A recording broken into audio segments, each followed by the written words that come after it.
明尼苏达州呢，现在确实是很乱。我们就是在传统的媒体看到都是ICE 的人啊，和示威者啊，和那些移民啊，在那里争斗啊，在那里互相的拉扯，是有一点点暴力的这种就是混乱的现象。但是我很少说明尼苏达，不是因为我回避这个问题，而是说我想看清楚，就是明尼苏达州这个问题，传统媒体它报道的就是ICE 的人在抢人啊，或者是示威者在跟ICE 那些人抗争。但是这里呢，我们要看一下明尼苏达州在 Tim Walz 这个原来是副总统候选人哈里斯的那个候选人，现在他是州长嘛，就明尼苏达到底这个贪腐的案件是怎么样？如果没有贪腐现象，为什么民主党还有这个 Governor 这个州长 Tim Walz 不出来澄清一下？这么对于我们的纳税人也是个交代，但是没有。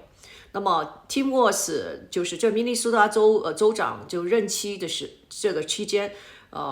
就是明尼苏达州的这个贪腐案是非常的猖獗，而且没有受到就是有效的制止。这个是一个问题。另外一个就是在明尼苏达州实际上是有一个索马里的一个难民的这样一个国中国这种现象，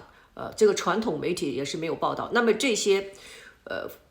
维持或者是去养这帮人是联邦政府的钱，那这些钱是怎么花了多少？那么这个明尼苏达州的政府啊，它应该是也要有个说法。那么就是说，在这个其实奥巴马呢是把很多索马里的难民都移到了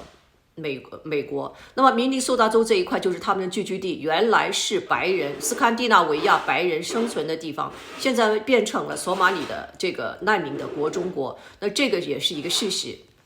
那么当地原来的白人肯定是有意见了。那另外一个问题就是说，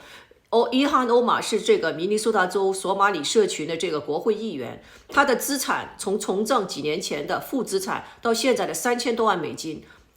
那个是怎么来的？这个也是应该民主党还这个国会议员索马里的国会议的索马里裔的国会议员伊汉欧马要有一个交代。就是说我们看现象是看到ICE 在和示威者抗争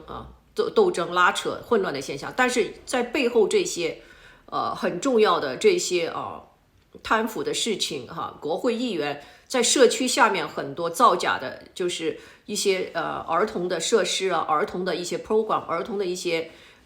计划福利计划，在这个伊汉欧马这个索马里国会议员的区下，是不是造假严重？这个也是要澄清的，民主党